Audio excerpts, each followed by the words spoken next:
অনেক দিন আগের কথা। এক গ্রামে থাকত এক কুঁজো বুড়ি। তার পিঠে ছিল বড় এক কুঁজ, হাঁটতে গেলেই লোকজন তাকে দেখে হাসত। কিন্তু বুড়ি ছিল খুব দয়ালু আর পরিশ্রমী। সে প্রতিদিন বনে গিয়ে কাঠ কুড়িয়ে এনে বাজারে বিক্রি করত, এইভাবেই তার সংসার চলত। একদিন বিকেলে কাঠ কুড়াতে কুড়াতে বুড়ি বনের ভেতরে বেশ গভীরে চলে গেল। হঠাৎ সে শুনতে পেল অদ্ভুত সুরে গান। গানটা খুব মিষ্টি লাগলো তার কানে। বুড়ি কাছে গিয়ে দেখে কয়েকজন ভূত গোল হয়ে নাচছে আর গান গাইছে। কিন্তু তারা গানের শেষে বারবার একই 3 দিনের নামই বলছে। বুড়ি লুকিয়ে শুনতে শুনতে ভাবল, আরে, এরা তো ঠিকমতো গানটাই জানে না। হঠাৎ সাহস করে বুড়ি গিয়ে বলল, তোমরা খুব সুন্দর গান গাও, কিন্তু গানটা তো অসম্পূর্ণ।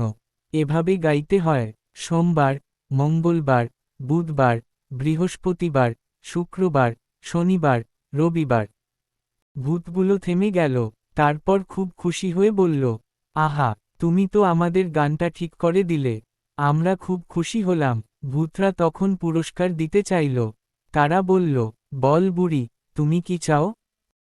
বুড়ি তখন একটি জাদুর হাড়ি নিয়ে বাড়ি চলে আসলো।